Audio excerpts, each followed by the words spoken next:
e a doutora Roberta Campos. Peço desculpa. E os demais auditores aqui presentes, agradecendo, não é, o tempo que dedicam para me ouvir falar um pouco sobre esta matéria. Ora, o objeto da comunicação que aqui me conduz, os fundamentos do direito antidiscriminatório numa perspectiva de cultura de paz, incide precisamente sobre a interseção entre o direito à paz e o seu conteúdo material enquanto configuração de um direito humano, nos termos, obviamente, do desidrato de uma cultura de paz, com o direito antidiscriminatório que, sendo possível assinalar a promulgação do Civil Rights Act em 1964 no ordenamento jurídico dos Estados Unidos como o seu marco de surgimento, ele acabou por ser generalizado ao horizonte geográfico global, especialmente a partir do direito internacional dos direitos humanos, e hoje em dia pode ser afirmado como um ramo emergente da ciência social do direito em resultado do conjunto de normas internacionais, regionais e internas dos sistemas de proteção que versam sobre a proibição da discriminação, mas de igual forma, a par destes sistemas, também com o contributo da jurisprudência e das teses desenvolvidas na ciência jurídica que partilham de elementos característicos do direito privado e do direito público nesta matéria, permitindo a definição de um conjunto de normas e de princípios que, vinculados à ideia de dignidade humana, sustentam precisamente a configuração de um sistema de proteção multinível, não é, um sistema de proteção multinível assente em direitos de proteção, portanto qualquer discriminação se traduz numa lesão que pode ser mais ou menos acentuada daquele valor intrínseco que se reconhece ao ser humano, que é a sua imanente dignidade. Ora, precisamente e para efeito de concretização do conteúdo do direito à paz, é assim absolutamente imprescindível e necessária a revisitação do caminho que foi percorrido pelo direito antidiscriminatório a partir da afirmação clássica da igualdade e da proibição de discriminação, à crítica de um paradigma igualitário formal até às suas duas dimensões fundamentais mais contemporâneas e que, no caso do ordenamento jurídico espanhol, têm sido detalhadamente e exaustivamente tratadas por Fernando Rey Martínez, nestas suas dimensões fundamentais contemporâneas, que são a dimensão individual e a coletiva, nos termos exarados pelo princípio antissubordinação, enquanto escopo ou objetivo da própria ideia de democracia, pelo menos, não é, no mundo civilizado. Ora, quanto a esta interseção entre o direito à paz e o direito antidiscriminatório, em resultado do trabalho que foi iniciado e que naturalmente também não se encontra acabado em 2010, de configuração e codificação de um direito humano à paz, a Assembleia Geral das Nações Unidas adotou, conforme sabem, em 19 de dezembro de 2016, a resolução número 71-189, no âmbito da qual expressou o reconhecimento do valor universal da paz como um direito humano, não é, na Declaração sobre a Paz ou sobre o direito à paz, anexa à mesma resolução, e nesta reforçou-se que o direito à paz e a promoção da paz são pressupostos fundamentais de um quadro de proteção e de reconhecimento dos direitos humanos, devendo o conteúdo material do direito à paz ser interpretado de acordo com uma visão holística. Ora, de acordo com esta visão holística e conforme já resultava da Declaração de Santiago sobre o direito humano à paz de dezembro de 2010 e foi reiterado nesta mesma resolução, o conteúdo material do direito à paz compreende, por um lado, uma dimensão negativa, que é traduzida no estado de ausência de conflitos, e bem assim numa dimensão eminentemente positiva, que é orientada precisamente para a concretização de três objetivos fundamentais: a satisfação das necessidades básicas de todos os seres humanos, visando aqui naturalmente a erradicação da violência estrutural resultante das desigualdades económicas e sociais; um segundo, que é a eliminação da violência cultural, não é, manifestada, por exemplo, na violência de género, não é, que é uma transmutação da categoria protegida do próprio sexo; e por fim, mas não menos importante naturalmente, o respeito efetivo objetivo dos direitos humanos e das liberdades fundamentais sem qualquer tipo de discriminação.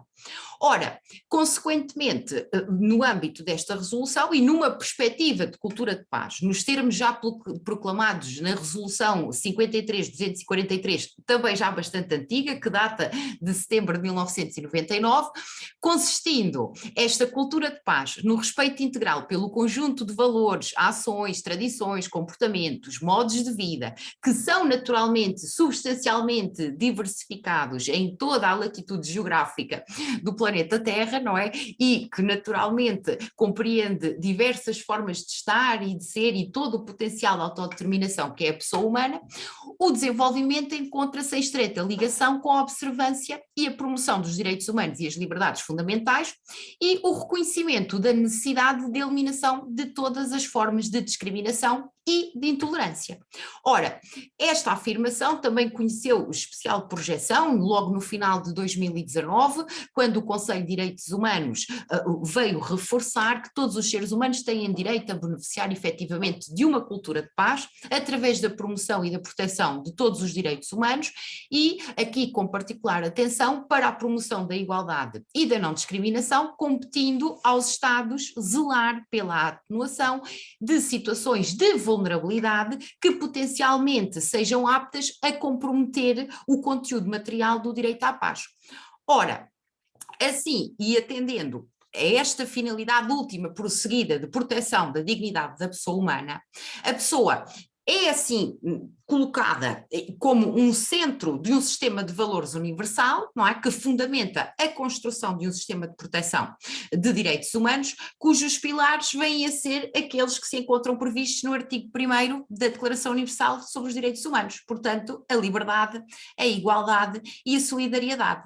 Ora, o sistema de proteção de direitos humanos, garantindo assim as liberdades, como seja a liberdade de pensamento, consciência e de religião, mas de igual forma a igualdade, desde logo por via da proteção contra todas as formas de discriminação no gozo e no exercício dos direitos humanos, não é? Nos termos das disposições conjugadas do artigo 2º e 7º da Declaração, e a solidariedade, que, não obstante se encontrar intrinsecamente relacionada com os direitos económicos e sociais, tem que ser necessariamente ponderada e equacionada como um elemento integrante de uma ética fundamentadora de um princípio de responsabilidade num quadro de valores universais protegidos por direitos que são inalienáveis, indivisíveis e interdependentes, são também catalisadores de transformações sociais e, por conseguinte, da própria ideia de democracia contemporânea dedicada em transmutar os compromissos assumidos na Declaração Universal dos Direitos Humanos em obrigações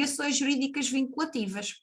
Ora, se formos fazer uma leitura atenta dos artigos 28º, 29º, 30º da Declaração Universal sobre os Direitos Humanos, podemos logo imediatamente perceber que, investindo-se os Estados no dever de respeitar, proteger e implementar os direitos humanos, o que é particularmente relevante, obviamente, para os direitos civis e políticos e para os direitos económicos e sociais, não é? Que, e neste caso específico, implicam obrigações positivas de prestações para os Estados, em harmonia com o artigo 2º da Declaração, o artigo 2º do Pacto Internacional sobre os Direitos Civis e Políticos e Económicos, Sociais e Culturais, prevê que os Estados devem respeitar e garantir a todas as pessoas, dentro dos limites do seu território, o gozo e o exercício dos direitos reconhecidos no sistema de proteção internacional dos direitos humanos, sem qualquer discriminação fundada designadamente numa das características protegidas,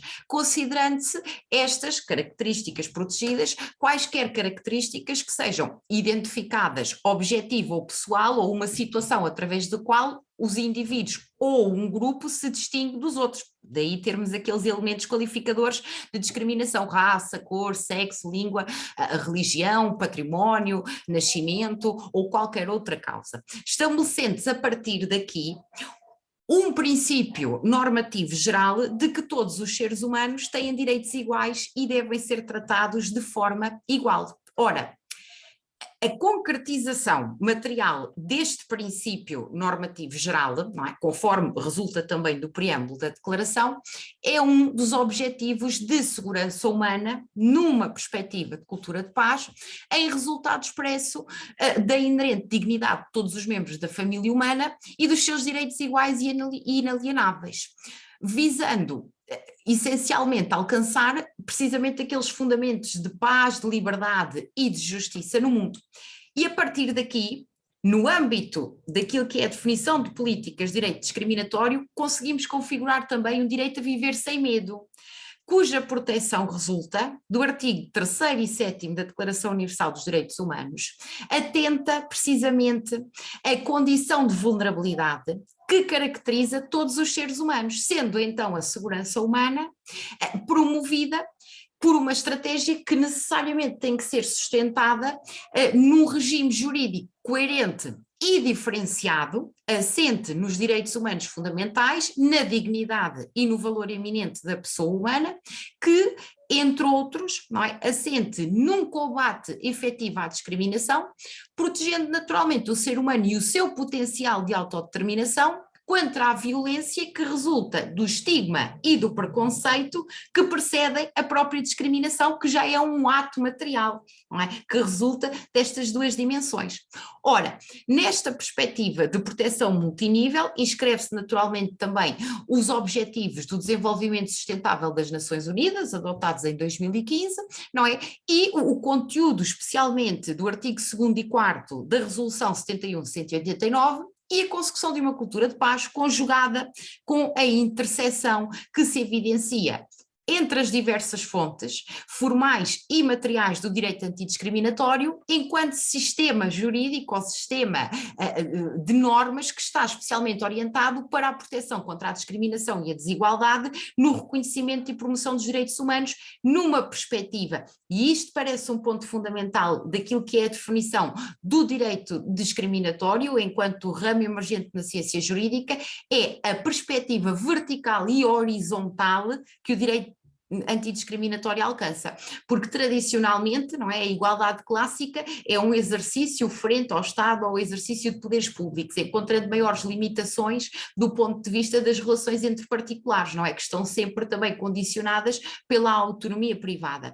Ora, o direito antidiscriminatório vai versar e abranger, não é, todos os domínios relacionais, públicos e privados.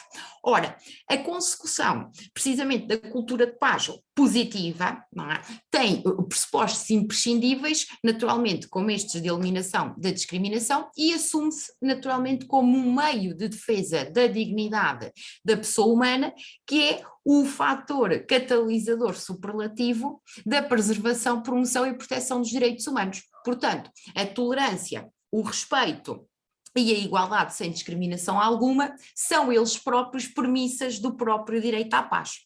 Este, enquanto direito e dever, não é? Que tem estas duas componentes na sua configuração jurídica, contribui neste desidrato para os fundamentos do direito antidiscriminatório, porque sem o aporte de eficácia deste ramo da ciência jurídica, os demais direitos humanos continuam a ver-se comprometidos.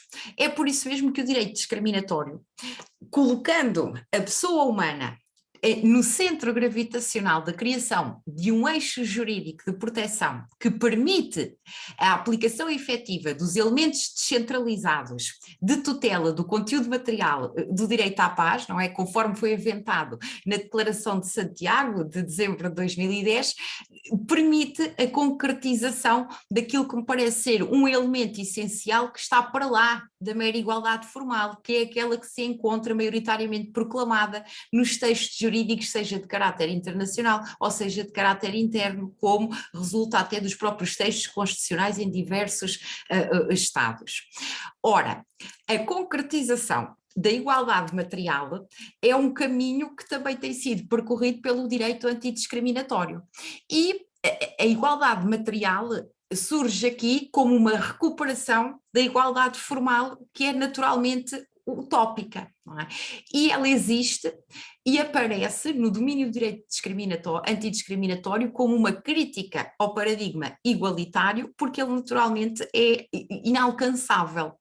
Ora, no âmbito desta interseção, a igualdade, assumindo aqui a qualidade de princípio ou de direito, como também veio assim especificado na Constituição da República do Brasil, enquanto um princípio ou direito jurídico fundamental e densificador do próprio conceito de Estado democrático e social e elevado a um princípio de ius cogens, não é?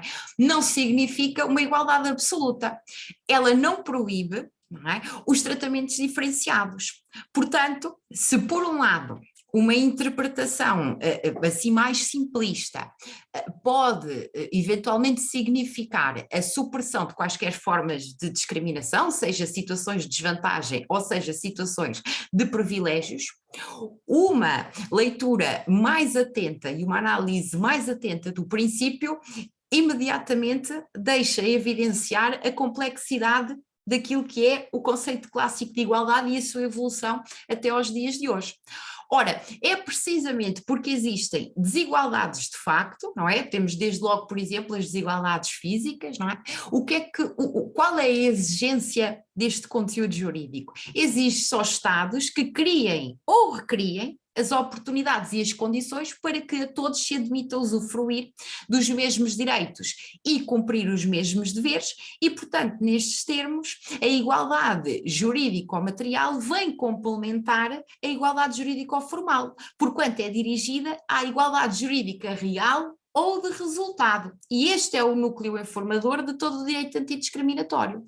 Ora, é precisamente neste sentido é a dimensão social do princípio que convoca a eliminação das desigualdades de facto, impondo-se por isso aos Estados a criação de uma verdadeira igualdade através da lei, conferindo, portanto, ao princípio um sentido que seja eminentemente positivo.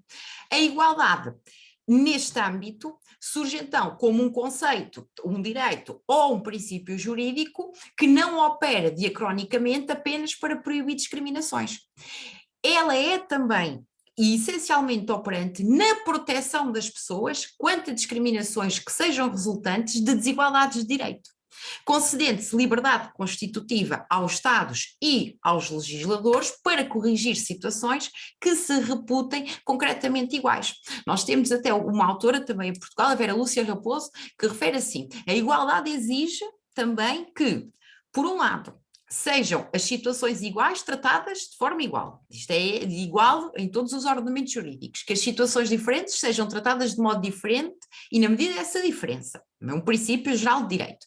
Mas excepto quando tais situações tenham sido artificialmente criadas pelo legislador, porque nesse caso o princípio da igualdade reclama o quê? A compensação das desigualdades legislativamente instituídas. E por último, que se admitam medidas de discriminação positiva, naturalmente, não é? Nas situações em que estas se apresentem como um instrumento apto e necessário à colmatação de quaisquer desigualdades fácticas que sejam previamente existentes, ainda que tenham sido criadas, não é? Por via legislativa. Ora, a igualdade formal, que é aquela que nós encontramos prevista no artigo 2º também da Declaração Universal dos Direitos Humanos, padece aqui de uma patologia subversiva, que é a natureza ou o seu caráter lacónico e impessoal, não é? Determinar uma normativização geral e abstrata que desconsidera aqui as qualidades específicas dos destinatários e desta forma o que é que faz? Vai acabar por acentuar e promover a subsistência de desigualdades que encontram suporte precisamente neste obsoleto princípio, se quiserem, da lei ser igual para todos. A igualdade formal supõe uma disciplina uniforme e que interdita regimes personalizados. Já a igualdade material, ao contrário, vem preconizar um regime diferenciado, no qual a lei efetivamente não tem de ser igual para todos, mas o que tem que ser é justa para todos. Ora, um regime diferenciado radica naturalmente de um critério que tem que se encontrar juridicamente fundamentado, mas que assuma as diferenças que o justifiquem como uma verdadeira fonte de relevância jurídica, podendo precisamente, e por este motivo, por as diferenças assumirem relevância jurídica, condicionar um regime jurídico aplicável em matéria de direitos e deveres para grupos de pessoas determinadas. E neste caso, o que vai acontecer é que as pessoas vão ser tratadas equally e não as equals. Portanto, serão tratadas de forma equitativa e inclusivamente de forma desigual, se tal se demonstrar necessário para repor a verdadeira igualdade que entretanto se tenha perdido. Ora, é o conteúdo normativo positivo da igualdade que convoca precisamente este domínio da equidade no tratamento das situações, não só como existem, mas como devem existir, alcançando-se através da lei, não é? Dos sistemas normativos, a igualdade e não apenas perante a lei. O objetivo é alcançar-se a igualdade nos termos da lei, através da lei e não apenas perante a lei, conforme resulta das consagrações nos diversos textos internacionais, direito interno, nos sistemas regionais, uma igualdade meramente formal. E o que é que isto significa? Significa que a igualdade, enquanto conceito jurídico, objetivo e fundamentado num sistema de proteção de direitos humanos, aponta para o resultado e que a equidade vai ser o meio para alcançar aquele resultado. Justificando-se também, por via destes dois fatores, a necessidade de reconhecer que, mais do que tratar as pessoas de forma igual, é necessário tratá-las precisamente de acordo com um princípio de justiça, é necessário tratá-las de forma justa. Portanto, a igualdade material ou de resultado vai determinar a apreciação material da diferença, atendendo à conformação normativa a que fica sujeita e que, naturalmente, tem de se encontrar justificada de acordo com uma análise normativa que não pode nunca ser arbitrária, obviamente.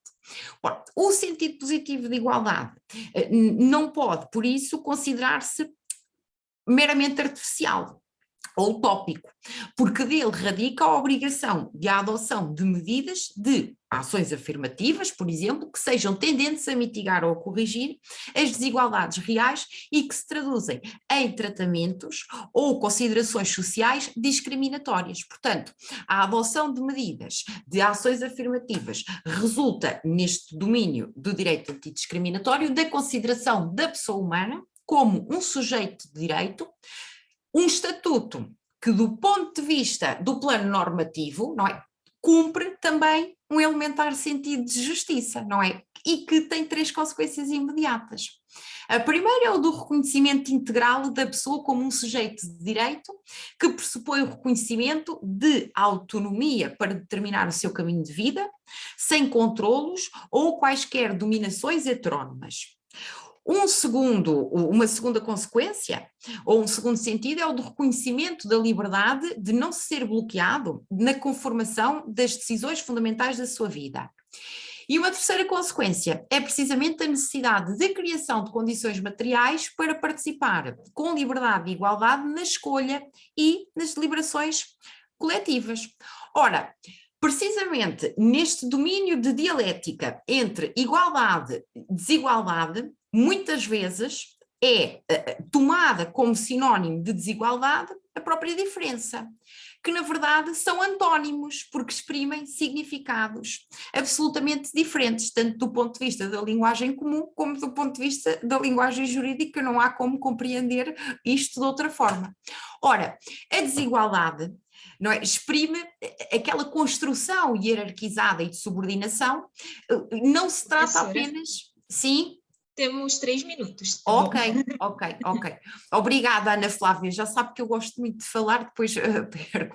Ora, precisamente, a diferença não traduz uma mera situação de dissemelhança sem qualquer conteúdo que obriga os Estados a conformar a legislação no sentido de acautelar precisamente a diferença, porque hoje quem reclama a igualdade reclama, na verdade, também o reconhecimento deste direito à diferença.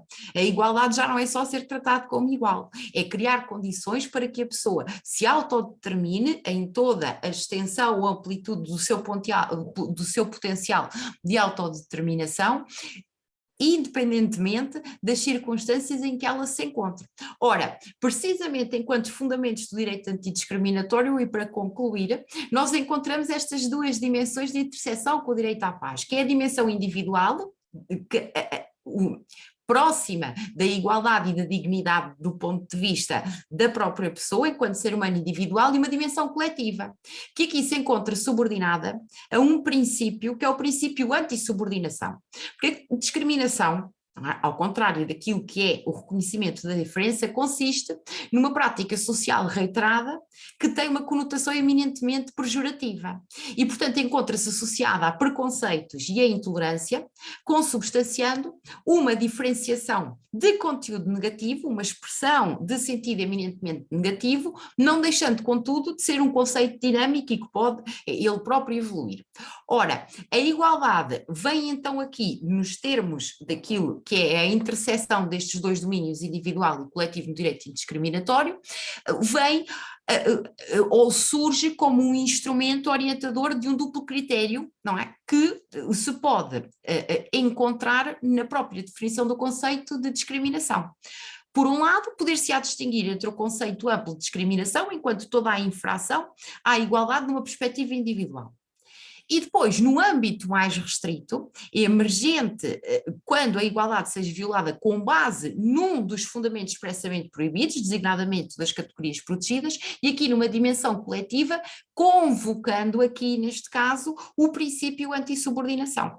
Ora, o princípio antissubordinação vem precisamente assegurar ou acautelar uma proibição de arbítrio, não é? Que consiste precisamente então num controlo negativo, exprimindo um repúdio por tratamentos diferenciados que não se encontrem com um fundamento em valores objetivos e constitucionalmente relevantes, não é? Ou do ponto de vista do direito internacional dos direitos humanos, condenando em simultâneo o tratamento diferenciado de situações que objetivamente se traduzam em situações iguais.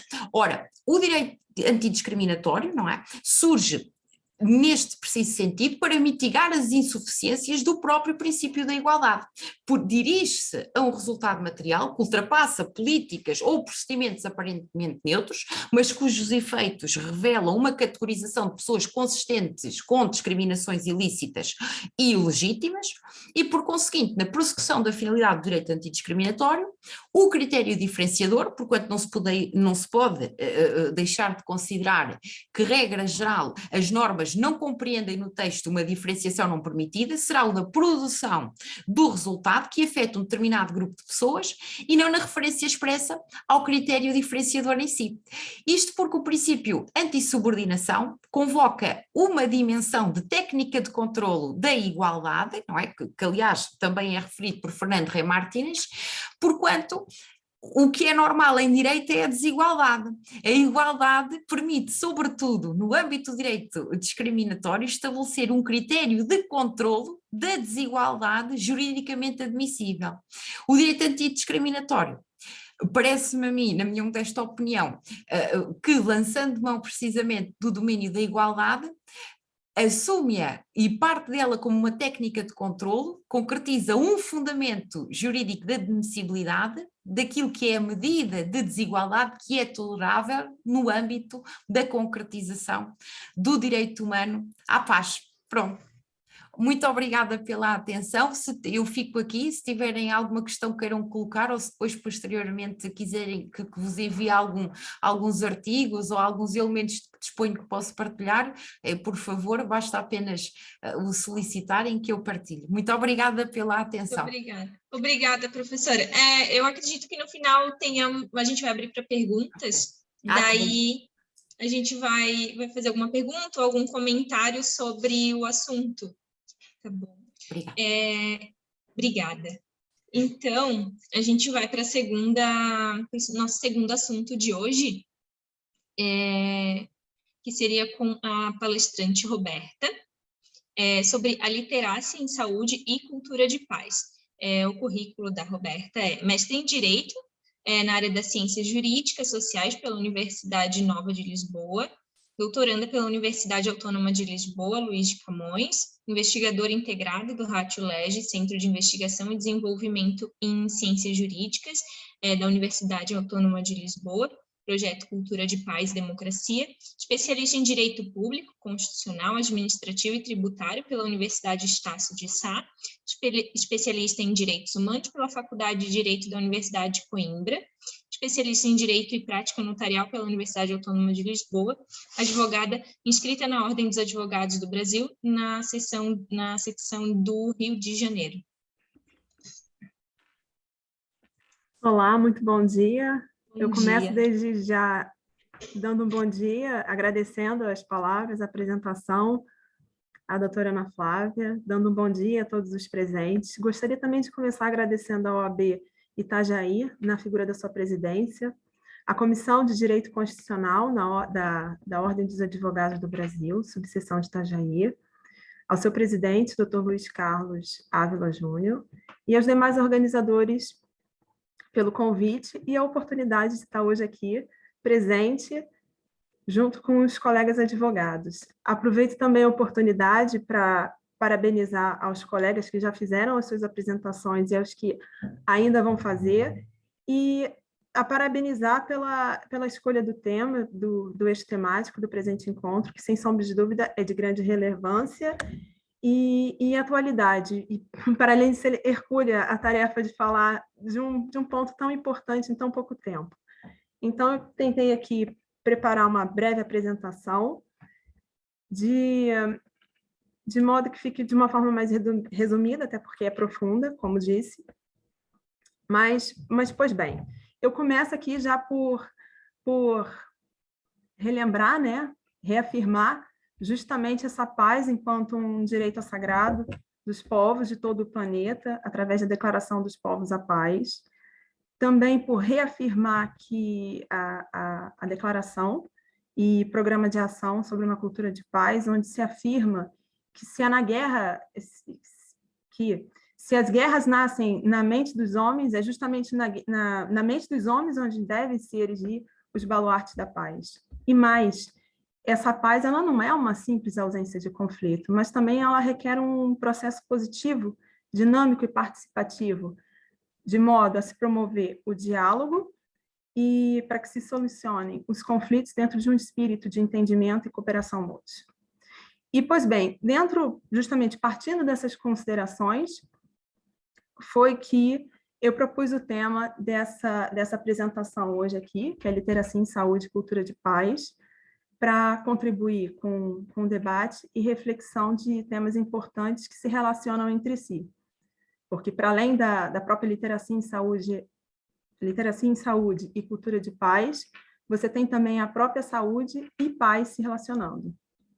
E eu começo aqui pela saúde em si, saúde e paz, recordando a Carta de Ottawa, quando ela afirma que justamente a promoção da saúde é um nome dado a todo o processo de capacitação da comunidade para atuar na melhoria da qualidade de vida e saúde, incluindo uma maior participação no controle do processo. Atenção, essa participação já é uma palavra forte que aparece aqui dentro do próprio conceito aqui de promoção de saúde. E que justamente para se atingir um completo bem-estar físico, mental e social, os indivíduos e grupos, eles têm que saber identificar as suas aspirações, satisfazer suas necessidades e modificar favoravelmente o meio ambiente.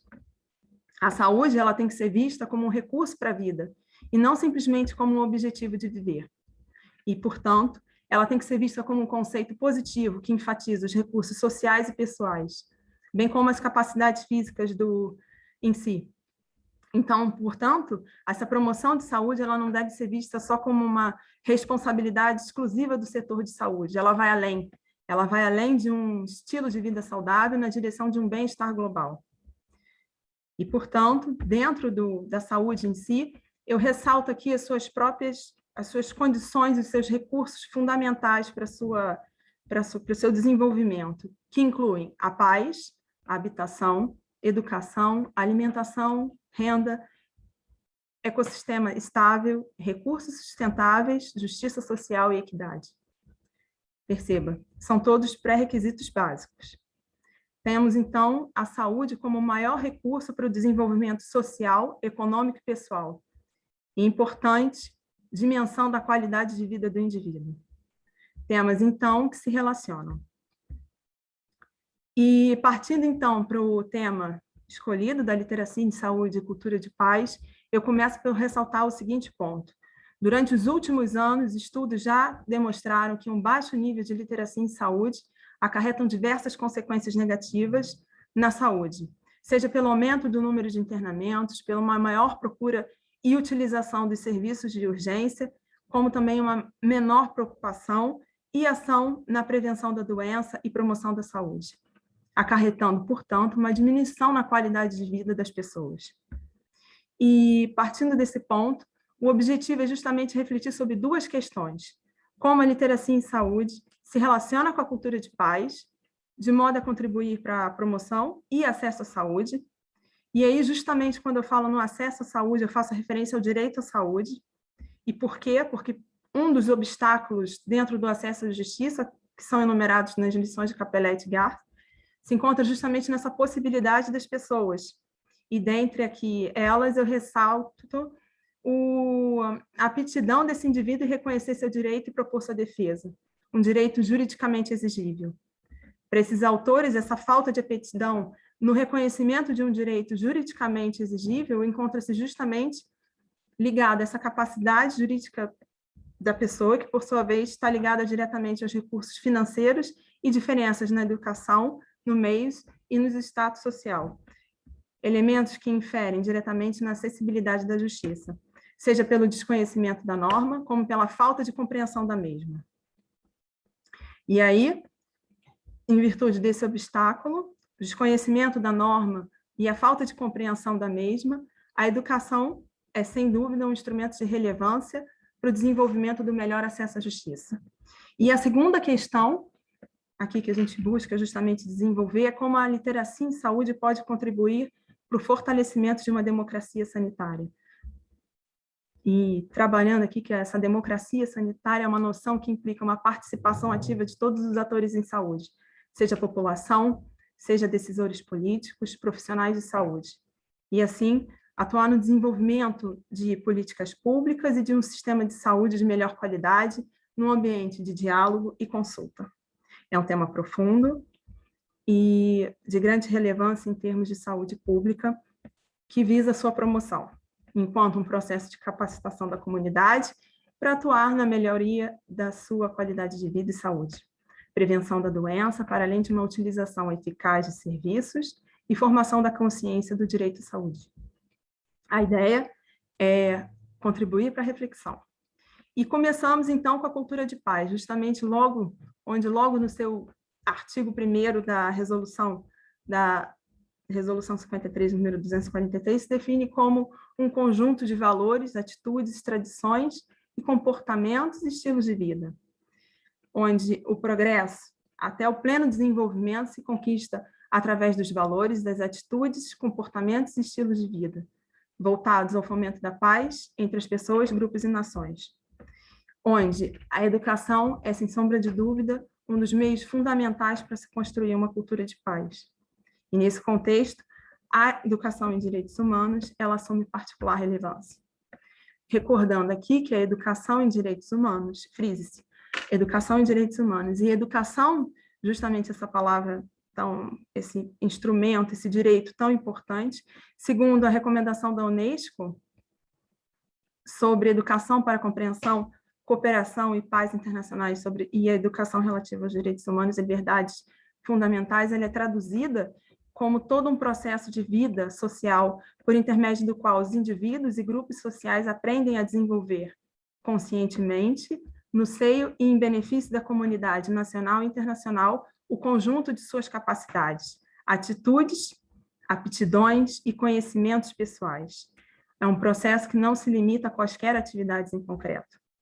Do conceito já proposto justamente nessa recomendação, se percebe a sua importância, como é visto como um direito de empoderamento do indivíduo, uma vez que permite que, por intermédio dele, se vivencie tanto os outros direitos econômicos, sociais e culturais, como também políticos e civis. Permite ao indivíduo o poder de controlar não apenas a sua própria vida, mas o poder do Estado sobre si. E aí, prosseguindo, então, sobre educação e saúde, que, segundo a Organização Mundial da Saúde, é aquela considerada como qualquer combinação de experiência de aprendizagem concebida para ajudar o indivíduo e comunidade a melhorar sua saúde, aumentando conhecimento, influenciando a motivação e melhorando a literacia sanitária. Dos seus objetivos, a gente tem a formação da consciência do direito à saúde dentro do grau de desenvolvimento do grupo social no qual o indivíduo vive, o conhecimento sobre a saúde, o conhecimento dos serviços de saúde que aquela comunidade possua e a sua consequente utilização, e o conhecimento e utilização das práticas de saúde. Os direitos humanos, recordando aqui, que são aquelas normas que protegem a dignidade de todos os seres humanos. E prosseguimos para a literacia em saúde. Porque se de um lado a gente tem que a alfabetização se compreende justamente como todo esse processo de ensino e aprendizagem do indivíduo, leia-se, entenda-se aqui a escrita, a leitura e o cálculo, a literacia em saúde, dentro do dicionário, ela seria entendida como essa capacidade do indivíduo em processar e ou utilizar as competências ensinadas e aprendidas, sejam através da leitura, da escrita ou do cálculo. O neologismo da palavra literacia em saúde, ele surgiu em 1974, quando Simons, em seu artigo Educação Sanitária como Política Social, faz justamente uma alusão à necessidade da educação num contexto escolar. E, desde então, inúmeras formas de definições têm sido utilizadas. Dentre as concepções aqui, eu destaco a empregada que é a utilizada, empregada pela Organização Mundial da Saúde, que indica que ela representa os conhecimentos e competências pessoais que se acumulam através de atividades diárias, interações sociais e através de gerações. Os conhecimentos e competências pessoais, eles são medidos por estruturas organizacionais e a disponibilidade dos recursos permitem pessoas aceder, compreender, avaliar e utilizar informações e serviços de forma a promover e manter uma boa saúde e bem-estar para com eles próprios e com os que os rodeiam. Trata-se, portanto, de um conceito multidimensional, que se relaciona com o grau e o desenvolvimento de competências cognitivas e sociais das pessoas para melhor acederem, usarem, compreenderem, avaliarem, interpretarem o sistema de saúde em si, as informações de saúde e, assim, tomarem decisões fundamentadas no sentido de manter sua saúde em todo o ciclo da sua vida e, assim, manter uma qualidade de vida, como afirmado já. Tem, assim, portanto, uma importante alteração do paradigma, uma vez que agora já não se foca apenas na prevenção da doença e promoção, mas sim na promoção promoção da saúde ao invés da cura. Você tem, portanto, a ideia de formação da consciência para que esse indivíduo altere toda essa forma de pensar. E aí eu ressalto aqui novamente de forma contrária, para que se fixe justamente isso, esse baixo nível de literacia em saúde, ele realmente tem essas consequências negativas.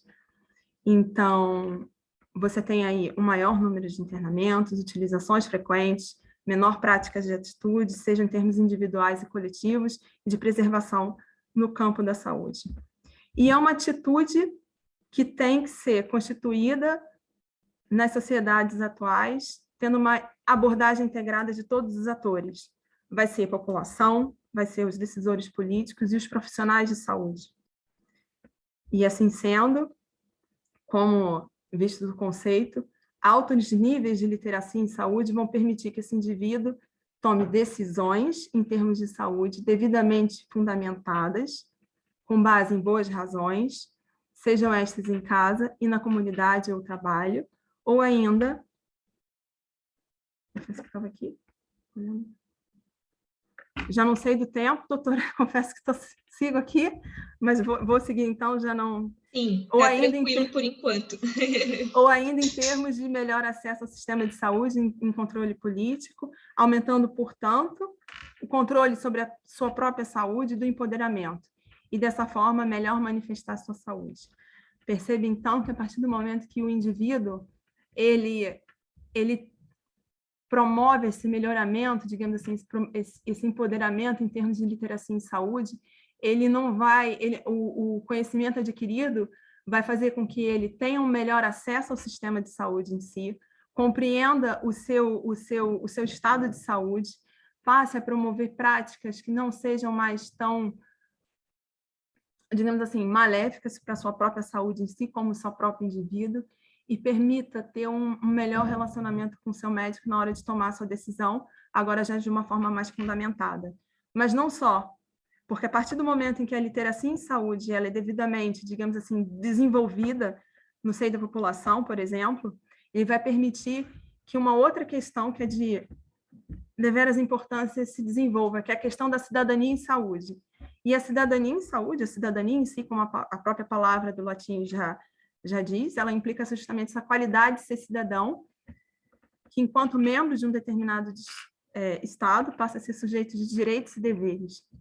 A cidadania em saúde em si, ela, enquanto um aspecto particular da cidadania em geral, ela surge em 1978, durante a Conferência Internacional sobre Cuidados Primários de Saúde, e na qual, como fruto dos trabalhos desenvolvidos, se elaborou a Declaração de Alma-Ata, na qual se enunciou como direito e dever dos povos participar individual e coletivamente no planeamento e prestações dos seus cuidados de saúde.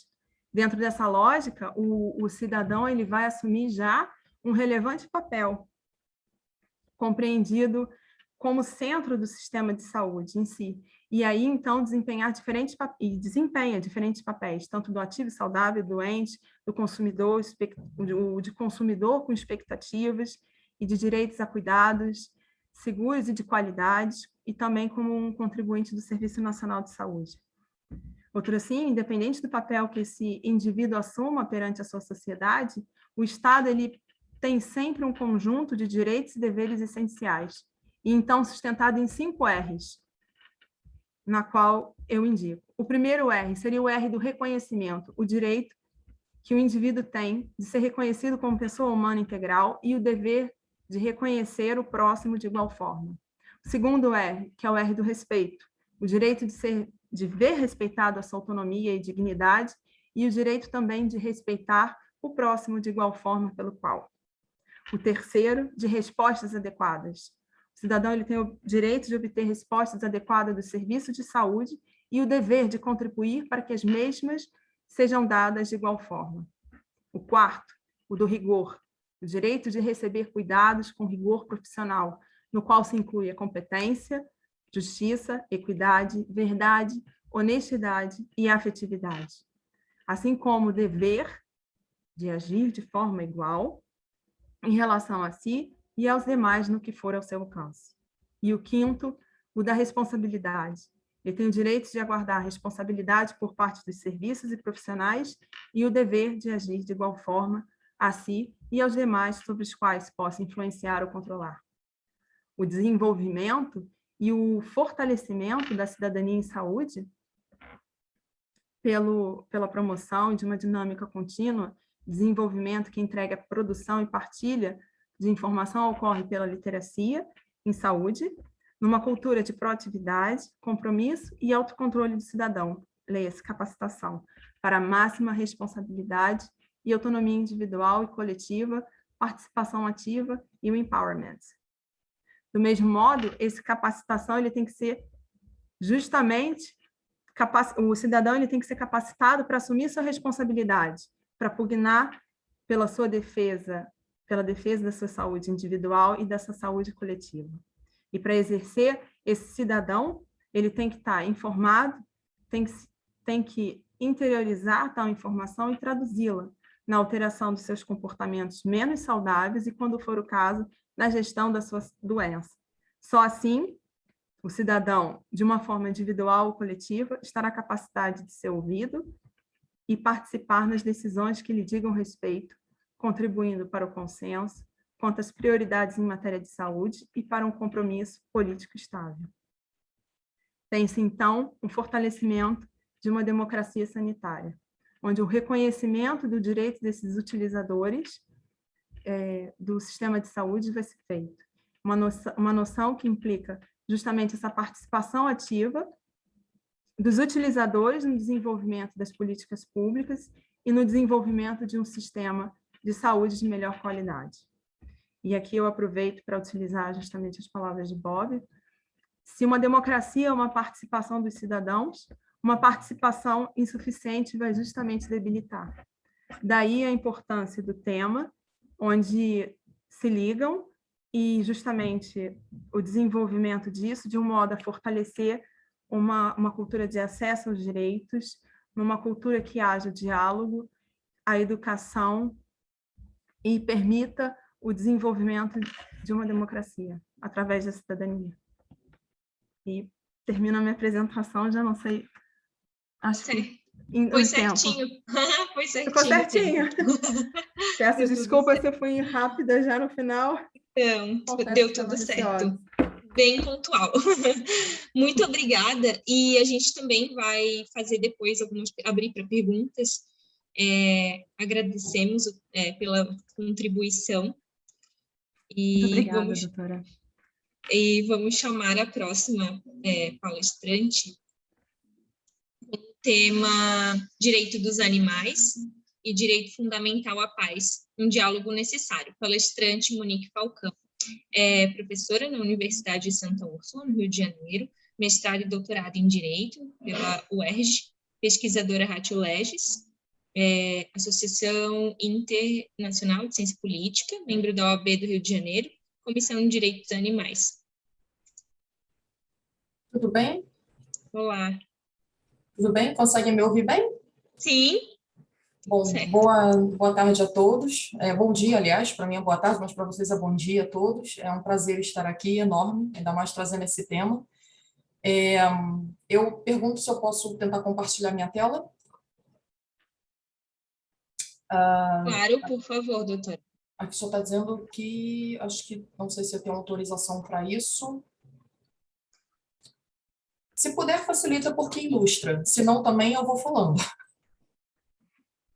Está precisando de autorização, doutora? Aqui está escrito Host Disabled Participant Screen Sharing.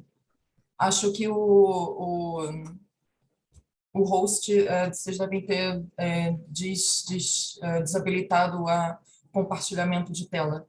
Doutora Monique, bom dia. Tenta Tudo bem, novamente. bom dia. Tudo bem? Acabei de lhe deixar como co-hospitaleira. Tenta novamente. Tá, peraí, vou tentar.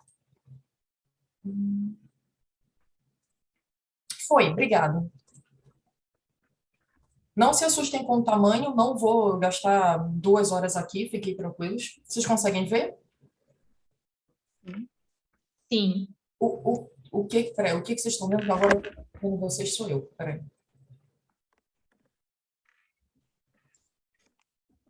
Vocês conseguem ver o PowerPoint? Só isso, e aí eu já sigo viagem. Sim, aqui eu consigo ver a sua tela. Tá, bom, eu não estou conseguindo ver o PowerPoint, mas eu vejo vocês e eu vou seguir viagem para não gastar muito mais tempo, tá bem? Bom, eu vou tentar ser breve.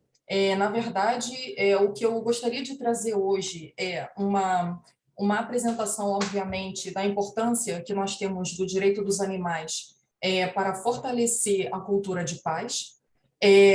Eu logicamente, tem um lado militante, mas eu também tenho um lado acadêmico, e eu vou procurar trazer para vocês o lado acadêmico de pesquisadora.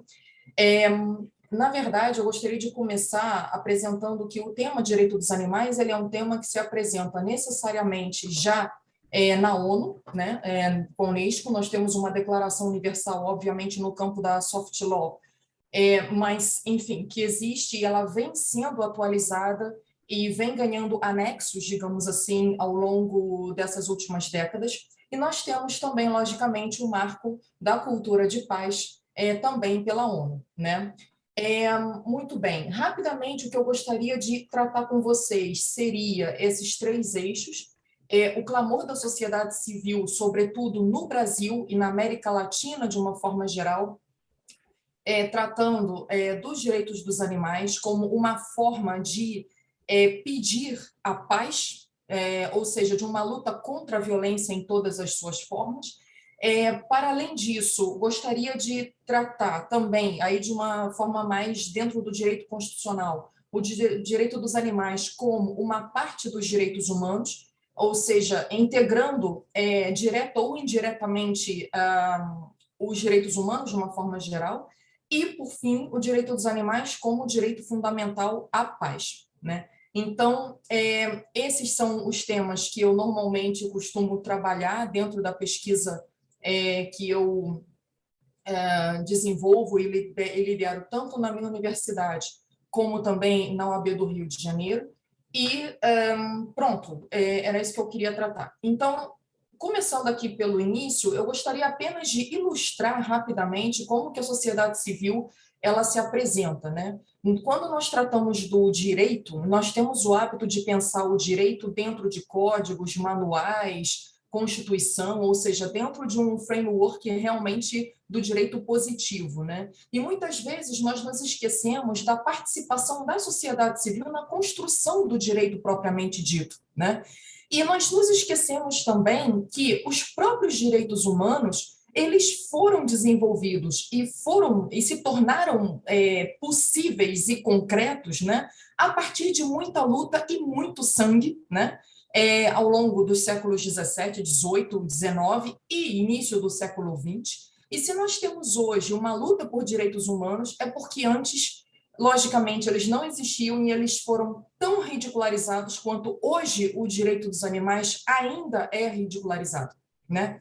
Nós tomamos, por exemplo, a emancipação dos direitos à mulher, emancipação, né, dos direitos, por exemplo, de diversas outras minorias, como, por exemplo, as pessoas que têm deficiências, enfim, físicas, mentais e outros tipos mais. E também nós temos as diversas outras categorias, como gênero, como raça, como crianças, idosos e por aí vai. Todas essas categorias que hoje lutam por inclusão, outrora foram marginalizadas e ridicularizadas enquanto minoria. Elas foram silenciadas e só conseguiram ganhar corpo, né? Só conseguiram ganhar espaço a partir de uma luta que começou na sociedade civil, né? Ela não começou no parlamento, ela não começou no judiciário, todas essas lutas começaram na sociedade civil, com movimentos sociais. Então, a sociologia, ela nos permite compreender o papel fundamental dessas minorias enquanto atores sociais, enquanto atores que, de fato, conseguem construir o direito e transformar o direito e criar novos direitos. Então, a sociologia, em regra, a sociologia clássica, ela trabalhava os movimentos sociais sob uma ótica eminentemente, digamos assim, dentro de estruturas de produção, numa perspectiva mais marxista. Hoje, nós temos os novos movimentos sociais que nos permitem avançar em relação a isso e pensar a inclusão em todas essas outras formas, considerando identidade, considerando representatividade, considerando todas essas possibilidades que nós vemos hoje em dia na mídia e de diversas formas na sociedade. E os direitos dos animais, eles vêm nessa perspectiva. Para aqueles que consideram o direito dos animais como um ramo autônomo do direito, tudo bem, animais são sujeitos de direito e por esse motivo filosófico, por si só, eles merecem ser respeitados, e aí nós temos as perspectivas benetaristas e, muito além delas, nós temos as abolicionistas. Mas, para aqueles que compreendem que nós estamos ainda num passo atrás, nós ainda estamos num certo início, compreendemos o direito dos animais como uma expressão também de determinada parcela da sociedade que, através desses direitos animais, pretende alcançar um nível maior de paz e de redução da violência em todas as suas formas. Então, com isso, nós temos, digamos assim, mapeados, digamos assim, protetores independentes, ONGs, agências de divulgação de notícias e a própria ciência que vem consolidando a ciência animal em níveis cada vez mais profundos. E o que todos eles têm em comum? Eles têm a consciência de que naturalizar a violência contra animais é incentivar a naturalização de outros tipos de violência, segregação e discriminação sociais. Então, nós temos já cientistas e universidades do mundo todo já com consenso em relação a isso. Unanimidade, né? Não há quem, digamos assim, consiga provar algo contrário, né? Dizendo que a violência aos animais é algo natural, inerente ao ser humano, e que, portanto, nós temos que perpetuar com isso. Só quem defende isso é quem defende touradas, rodeios e coisas do tipo. Fora isso, ninguém mais defende. Então, apenas a título ilustrativo, nós temos aqui a ANDA, Agência Nacional de Direito dos Animais, né? Trazendo aqui diversas notícias em relação a tudo que vocês possam imaginar. Nós temos o Olhar Animal também, que cresceu, esse jornal ele se desenvolveu muito nos últimos 15 anos, é uma excelente fonte também de informação em todos os sentidos, e se vocês observarem, a seriedade com que ele trata as notícias, o discurso usado, a forma como eles constroem as frases, inclusive tratando do vocabulário, a gente pode perceber que eles equiparam todo e qualquer animal no mesmo nível dos seres humanos. Então, o tipo de manchete ou notícia, vocabulário, discurso direto, enfim, o indireto usado para tratar de notícias relacionadas a seres humanos, política ou qualquer outra coisa, também é usado para animais. E isso, em análise do discurso, é muito importante porque nos faz trazer os animais para o mesmo nível de seres humanos. Então, isso é realmente muito importante. Além disso, só alguns exemplos, como nós temos aqui as ONGs, né? No Brasil ficou famosíssimo o caso das búfalas de Brotas, todos devem ter ouvido falar. Tem sido notícia nos principais jornais, como o Globo, Estadão, Folha de São Paulo, inclusive. O próprio Congresso Nacional também já está também tomando esse assunto mais a sério, quando comemorou o ano da Lei Sanção, por exemplo. E nós temos, por exemplo, também outras notícias, né, que são de sites especializados, trazendo aqui boas notícias acerca de animais que estavam à beira da extinção, mas que agora a população desses animais está conseguindo se reestruturar, conseguindo se reestabelecer de uma forma mais geral, e aqui nós estamos falando até de um sentido mais amplo do direito ambiental, né, de sustentabilidade, né, e tudo mais. Pronto. Em relação a isso, nós temos, por exemplo, diversas manifestações também em nível de Europa, sobretudo contra touradas, está aberta a temporada de touradas em Europa, e, portanto, o que nós observamos aqui é uma sociedade civil que ainda não é tão organizada como no Brasil, diga-se de passagem, porque o mecanismo aqui de defesa dos animais é bem diferente do Brasil, mas existe e está ganhando força cada vez mais. Então, o que é muito curioso, países, né, enfim, Portugal, Espanha, França, Itália, enfim, que se auto-intitulam civilizados de primeiro mundo, com práticas que são medievais e completamente ultrapassadas e rejeitadas pelo restante do mundo inteiro. Enfim, completamente contra a cultura de paz, diga-se de passagem, né? E pronto, nós temos também a Declaração Universal dos Direitos dos Animais, depois podemos ver isso com calma. Para quem tiver interesse, eu posso depois enviar outros links. Muito bem, então apenas a título ilustrativo passei, e agora eu gostaria de apresentar outros também pontos que estão sendo desenvolvidos, né? O mercado vegano europeu crescendo quase 50% em 2 anos, agora abre também o campo para os chamados flexitarianos, enfim, então nós temos alguns rótulos já sendo, enfim, consolidados em relação a essas categorias sociais. Nós temos carne produzida em laboratório, nós temos carne produzidas a partir de células-tronco e tudo mais, e, logicamente, o mercado que tem crescido muito, né, o mercado cruelty-free, e, portanto, de fato, hoje em dia, muitas pessoas compram determinados produtos desde que haja algum desses símbolos, né? E pronto, em relação à sociedade civil, nós vemos que o direito dos animais ele está perpetrado e se manifestando de diversas formas, tanto no campo econômico como no campo cultural e etc. E o que nós temos, então? Eu não vou aprofundar, mas apenas para que possam ser compreendidos os novos movimentos sociais, em termos de sociologia, ele trata a cultura como uma dimensão da vida social e cotidiana, regularizando, reconhecendo a modificação de hábitos cotidianos.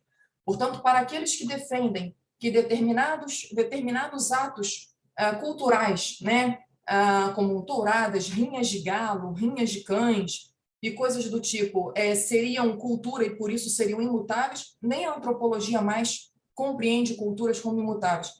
Cultura no sentido imutável, no sentido isolacionista, como nós tínhamos, né, no início da década, no início do século XX, já foi ultrapassada, inclusive, pelos antropólogos, inclusive no que tange, por exemplo, aos comportamentos de indígenas, quilombolas, de grupos religiosos.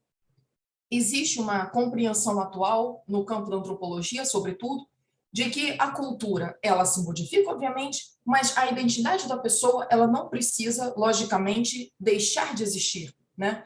Aqueles que, por exemplo, querem continuar praticando determinados atos culturais, enfim, podem continuar fazendo, mas provavelmente será feito de outra forma, mas os objetivos e a identidade daquela pessoa será preservada. Essa é uma tensão que existe, sobretudo em termos de questões étnicas e religiosas, mas que nós trazemos também para a discussão dos direitos animais. Muito bem. Para além disso, nós temos aqui, né, como nós podemos ver, a identidade coletiva como repositório de normas e valores, e nós tivemos as propostas legislativas, e de fato elas existem no Brasil. E tem um ator aqui muito importante, que nós precisamos lembrar, que é o Poder Judiciário, e isso é uma característica específica do Brasil, né, que é o ativismo judicial. No Brasil, em especial, na Europa isso não é muito comum, mas no Brasil, em especial, o ativismo judicial ele permite a consolidação normativa, em termos de constituição material, pelo menos, né, dos direitos dos animais, e ele continua se fortalecendo através disso. A maior parte, né, das conquistas que nós temos, por exemplo, deixe-me ver se eu encontro aqui. Bom, enfim, a maior parte das conquistas que nós temos em relação aos direitos dos animais no Brasil, eles devem-se ao ativismo judicial. Primeiro, nós temos o judiciário avalizando, né, por exemplo, criminalizando a rinha de galo, criminalizando a rinha de cães, criminalizando tortura, vaquejada, enfim, tudo isso. E depois é que nós, eventualmente, temos alguma legislação a respeito. Atualmente, no Brasil, a maior parte das proibições em termos de atos culturais envolvendo animais são feitas e ainda estão sob o juízo do Poder Judiciário. Nós ainda não temos uma legislação proibindo formalmente, digamos assim, rinha de galo, cães e coisas do tipo, mas nós temos decisões do Poder Judiciário, do STF, e são com essas decisões que nós conseguimos trabalhar no plano micro, investigando e denunciando essas práticas, né? Muito bem. Ok. Eu gostaria apenas de trazer para vocês um pouco mais aqui da questão da ciência, como que ela vem consolidando a ciência animal em níveis cada vez mais profundos. Curiosamente, nós tivemos aqui o Hitler como um dos primeiros, né, que promulgou uma lei de proteção aos animais. Eu sei que é uma contradição em termos, mas dentro da mentalidade do nazismo, isso tinha lá uma explicação, não justificação, mas a explicação que seja, enfim. E nós temos aqui algumas outras também. Esses 3 R's, por exemplo, da Inglaterra, né, que foram estabelecidos na década de 60, atualmente eles são utilizados e são a regra hoje em dia, inclusive, para a pesquisa animal no Brasil. Então, no Brasil, se vocês forem ao site do Ministério da Ciência e Tecnologia, existe lá uma portaria do ano passado, inclusive, com um formulário que tem que ser preenchido por todas as instituições de pesquisa e ensino na área de biomédica, sobretudo, provando, na verdade, eles têm que explicar por que eles estão usando animais. Então, assim, o uso de animais ele se torna completamente excepcional.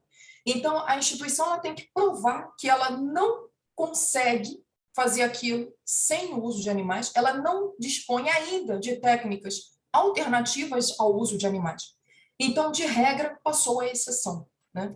E eu digo isso porque, pessoalmente, na Universidade de Santa Úrsula, eu sou a presidente do Comitê de Ética para o Uso de Animais, e, portanto, eu tenho que ficar ali no pé dos veterinários, né, e dos professores, da galera de biologia, de veterinária, por exemplo, para saber por que eles estão usando um rato ou outro, coisa do tipo, quando, na verdade, já existe uma lista de técnicas alternativas.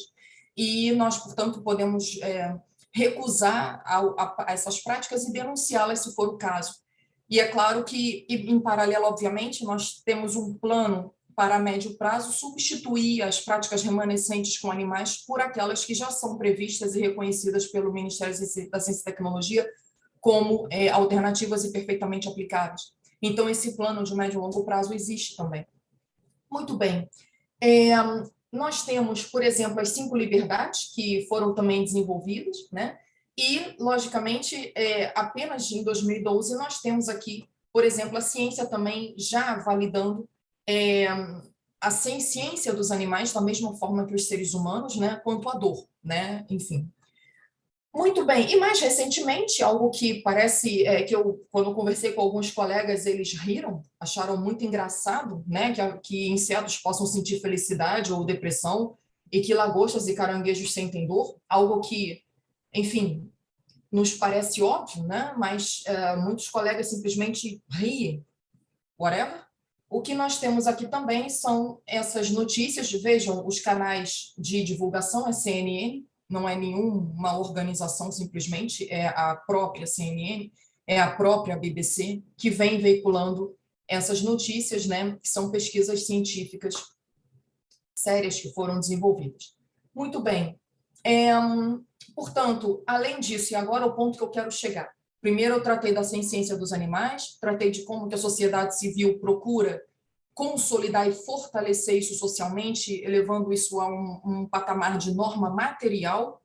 E agora eu tenho aqui, para fazer o link com cultura de paz, digamos assim, né, há outras provas, né, de que naturalizar a violência é naturalizar naturalizar a violência contra animais é naturalizar outros tipos de violência, segregação e discriminação sociais, né? Portanto, nós tivemos o caso do Covid, acho que ninguém discute, enfim, né, mas nós temos também, por exemplo, que está sendo discutido, o Comitê das Nações Unidas, por exemplo, recomendando a alteração da idade mínima para ser autorada para 18 anos, e Portugal, na verdade, colocou para 16, né, ou seja, ainda estamos caminhando, né, em Portugal. Então, já existem diversos provas, né, no campo da psicologia, forense, enfim, provando que a violência contra animais, obviamente, gera violência em outras perspectivas. E, por fim, nós temos aqui, como estamos numa sessão de constitucional, eu acredito que não vou repetir a questão da virada kantiana, do neoconstitucionalismo, acredito que já seja conhecido por todos, mas apenas para fazer o link, né? Na virada kantiana, nós tivemos, obviamente, a elevação da vida humana como um valor quase que absoluto, né?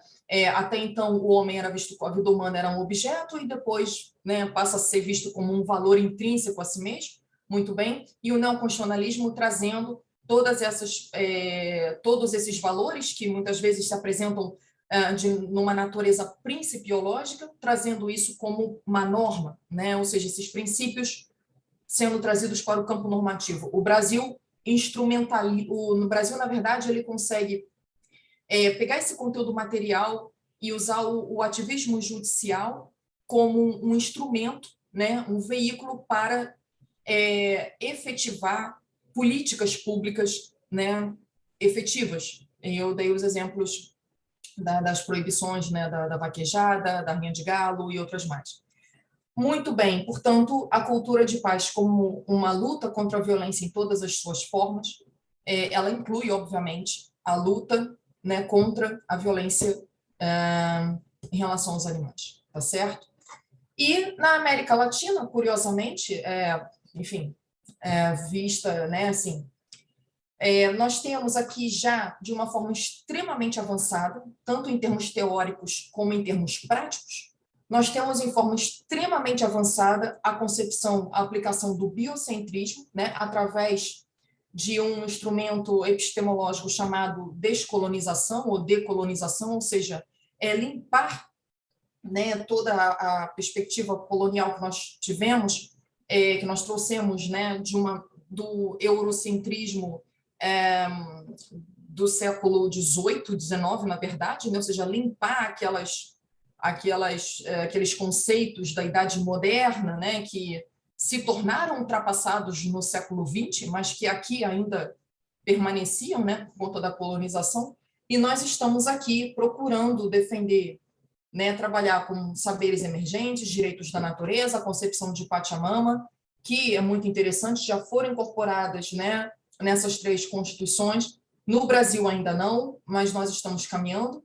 E pronto, a ideia seria realmente nós conseguirmos trabalhar o biocentrismo, o direito dos animais, né, como uma forma de valorizar o direito à vida, reduzir a violência e, portanto, tentar contribuir para um mundo melhor, né?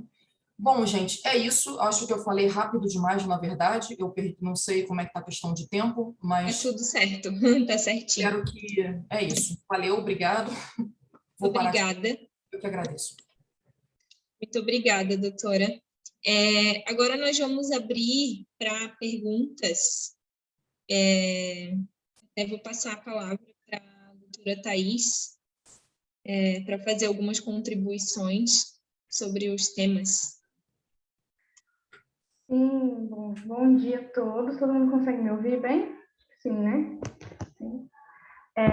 Primeiro, eu queria agradecer a fala das nossas 3 palestrantes aqui hoje, que eu acho que para todo mundo foi a mesma sensação que eu tive, eu acredito.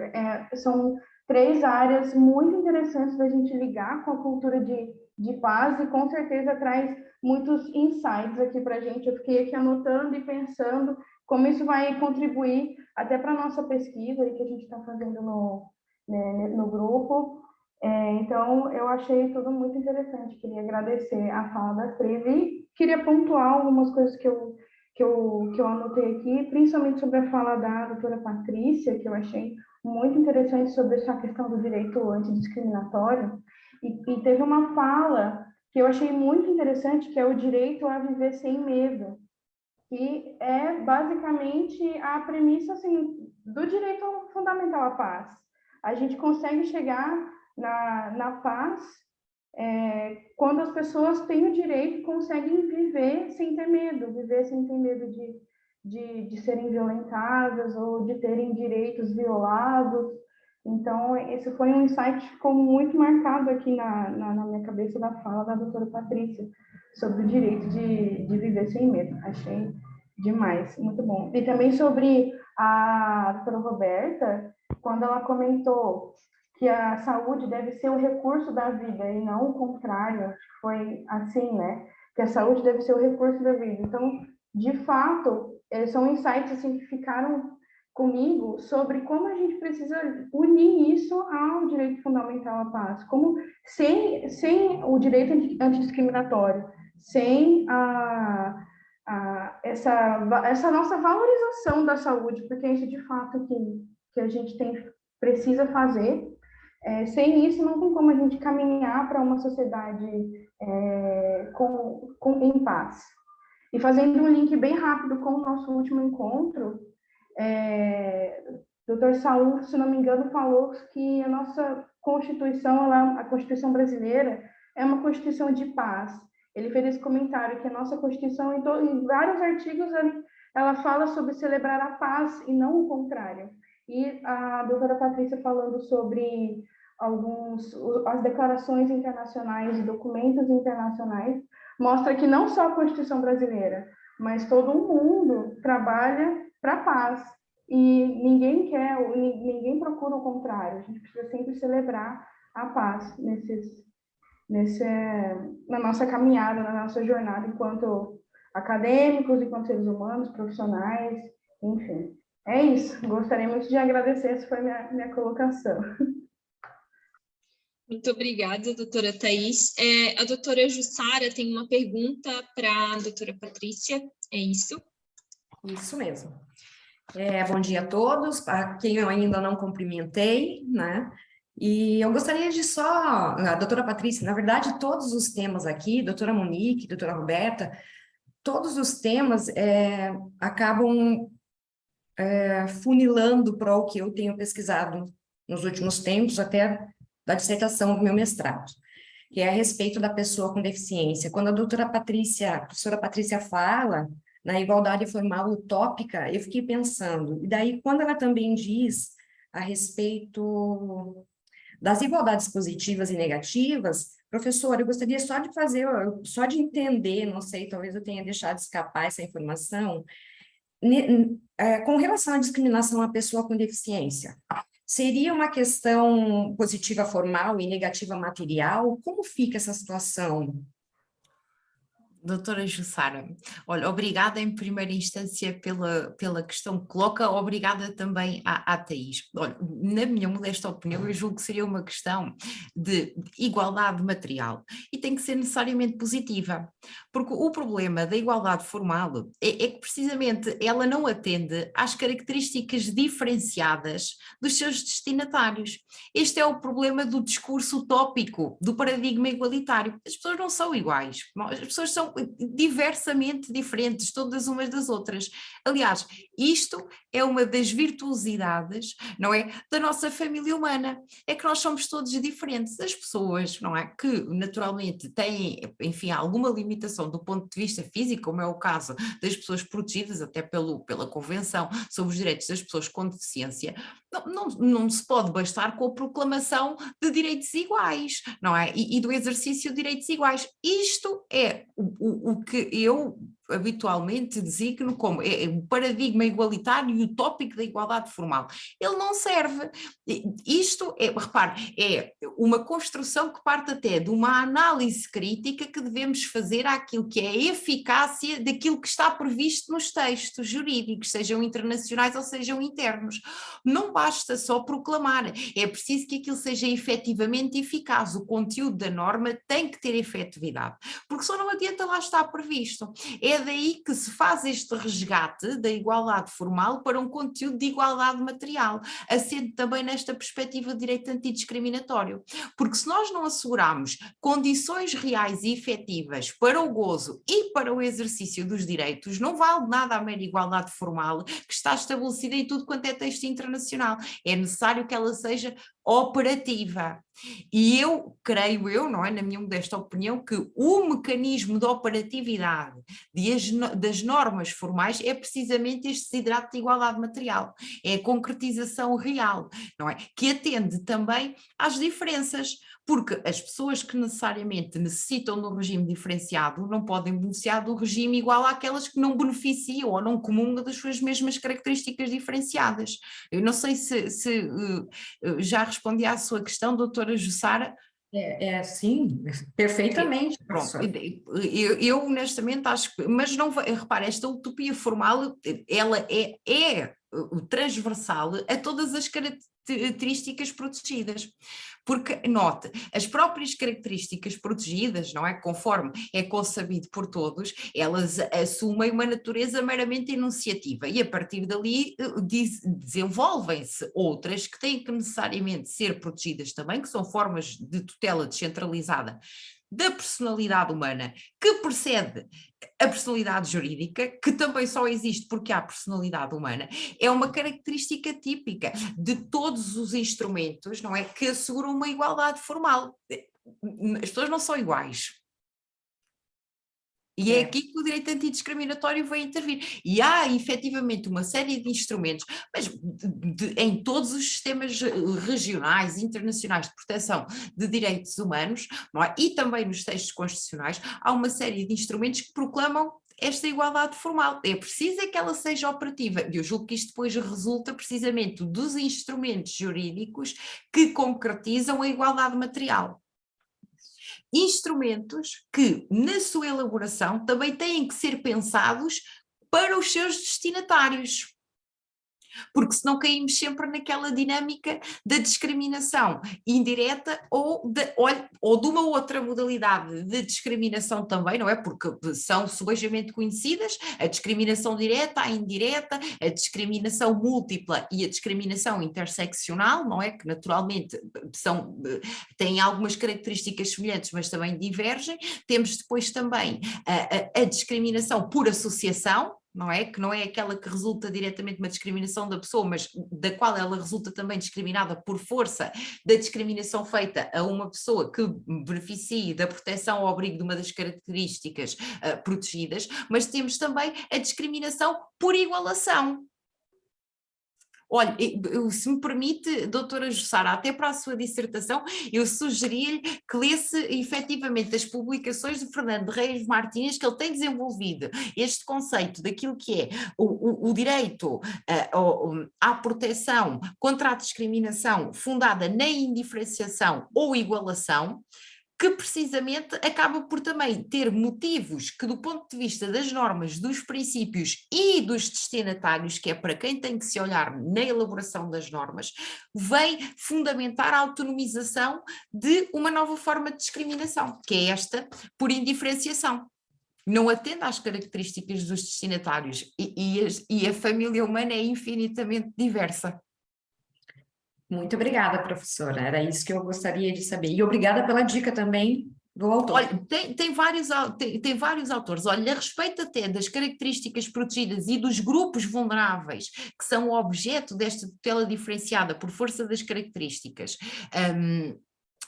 protegidas, tem também várias publicações, muitas de autores espanhóis, que falam de uma derivação do direito antidiscriminatório e do princípio antissubordinação, não é? Que é um princípio que protege precisamente estes grupos vulneráveis, que são naturalmente os destinatários da tutela dispensada pelas características protegidas, que é o princípio subordiscriminação. É uma derivação do princípio da subordinação e que resulta da configuração deste ramo do saber jurídico que é o direito antidiscriminatório. É a subordiscriminação. Princípio subordiscriminação. Obrigada, professora. Obrigada eu, Jussara. Obrigada. O doutor... Tem mais alguma pergunta? O doutor Kelvin. Tem uma pergunta para a doutora Monique. É isso. Bom dia, consegue me ouvir? Sim. Perfeito. Gostaria de parabenizar, né, a doutora Monique pela bela explanação do tema, que infelizmente não é muito visto, inclusive na academia. É um tema que é realmente muito importante se nós vermos uma perspectiva de que o direito fundamental, a paz, ele passa justamente pelo direito dos animais. Porque, por mais que os animais eles não sejam, né, humanos, por óbvio, por mais que eles são seres sencientes, então é importante que eles sejam cuidados no próprio modo de ser. Então, achei muito importante essa explanação, né, da doutora Monique, e quero agradecer a ela por ter trazido essa ideia para nós. e que esse trabalho ele possa continuar gerando ainda muitos frutos e novas pesquisas sobre o tema, porque realmente algo que nós precisamos melhorar e comentar mais sobre isso, criar novas legislações e transformar esse leque de direitos animais em algo muito mais amplo do que ele tem sido atualmente. Eu que agradeço, Kelvin, por suas palavras, porque é realmente difícil de abordar. Não é todo lugar, sobretudo na área acadêmica, que aceita esse tipo de discurso. Por exemplo, eu gostaria de ter estudado direitos animais desde o início, mas há 15 anos atrás, quando eu comecei os estudos, seria impossível desenvolver esse tema. Hoje já está muito mais, né, avançado. E é só a gente ter uma ideia assim, se nós fizermos um paralelo, as mulheres elas foram ridicularizadas enquanto sujeitos de direitos até recentemente. E hoje em dia, a prova disso é o alto índice de feminicídio que nós temos no Brasil. Não só no Brasil, mas no mundo todo, mas principalmente no Brasil. O feminicídio ele nada mais é do que uma expressão da forma como a mulher ela ainda é objetificada, ela ainda é subjugada da mesma forma que os animais são. Desculpe se eu estou falando isso, não quero agredir ninguém, mas eu só estou aqui num exercício acadêmico, né, para a gente poder entender a necessidade que nós temos de realmente reduzir a violência em todas as suas formas, né? Então, eu fico muito feliz com sua fala. O que eu apresentei aqui foi muito ilustrativo. É claro que em artigos científicos nós aprofundamos muito mais esses temas e desenvolvemos muito mais, mas assim, o meu objetivo aqui foi ilustrar para vocês. Nós estamos, né, num espaço aqui de direito constitucional, portanto, foi mais levantar a discussão, né? Então, eu que agradeço muito o espaço, principalmente, e a oportunidade e a paciência com o tema. Obrigada, Kelvin. Muito obrigada. Eu vou tentar ser rapidinha também, mas eu só queria fazer um comentário com a fala da doutora Roberta. Bem assim, resumidamente, eu estava lendo um livro que o nome era Um Novo Contrato Social, né? E era uma ideia assim, cuidar uns dos outros. E eu achei isso que isso casa muito com a ideia, na verdade, de educação e direito fundamental à paz, porque ali ele estava falando muito na questão de nutrição, de saúde, de saneamento, de estrutura, e tudo isso que pode desenvolver, né, o ser humano, como o ser humano pode se desenvolver para lá na frente a gente ter um resultado no sentido de conseguir cuidar uns dos outros, no caso, o individual para o coletivo e o coletivo para o individual. E isso vem a calhar, né, nesse momento, muito dessa cultura de paz e desse direito fundamental à paz. Então, percebendo a paz, na verdade, como um mecanismo, na verdade, até de desenvolvimento social do ser humano, e esses outros aspectos que precisa para que a gente consiga até, na verdade, fazer, não só até garantir direitos, mas a gente conseguir fazer uma sociedade até melhor, né? Alcançar alguns direitos que fica até na lei, assim, que a gente na prática até não vê tanto, mas só para fechar assim, a minha ideia, da importância de como coisas básicas iniciais, no sentido da educação e da saúde, são tão importantes para que a gente consiga formar um ser humano, para que a gente possa, né, ter essa resposta aí de algo coletivo melhor, né, um resultado assim de uma coisa nova, que hoje em dia, né, a gente tem, a tecnologia veio para mudar muita coisa, então a gente tem uma sociedade que está mudando muito e a gente está tentando se adaptar. E pós-pandemia mesmo, ninguém está entendendo quase nada do que fazer.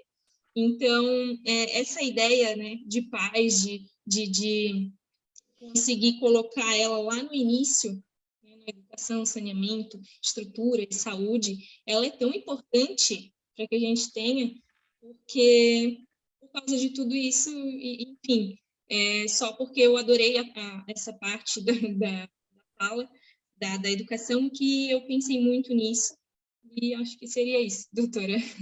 Muito obrigada, doutora, pelos comentários da doutora também, Thaís, e dos outros. Sem sombra de dúvida, concordo com o falado. A educação, ela é sem dúvida, primeiro, a saúde em si, pela forma, pelo conceito que até hoje, então, não é de todo pacífico, e as abordagens que permitem surgir daí. E da importância da educação, não só para a saúde em si, como para todas as áreas. Ela é, sem sombra de dúvida, um importante instrumento na formação da consciência. Concordo. Sim. Muito obrigada. Inclusive, se precisar depois de algum material a respeito que eu possa contribuir com a pesquisa, estou à disposição, doutora, dos outros. Muito obrigada, com certeza, muito importante. Agradeço a todos, então, acho que é isso. Alguém tem mais alguma pergunta? A gente pode finalizar. Então, tá bom, muito obrigada, agradeço a todos, a contribuição de todos, com certeza de muito aprendizado, pensar muito e muito engrandecedor. Obrigada a todos da comissão, os palestrantes, os presentes, todos que fizeram acontecer, e é isso, muito obrigada. Bom dia a todos.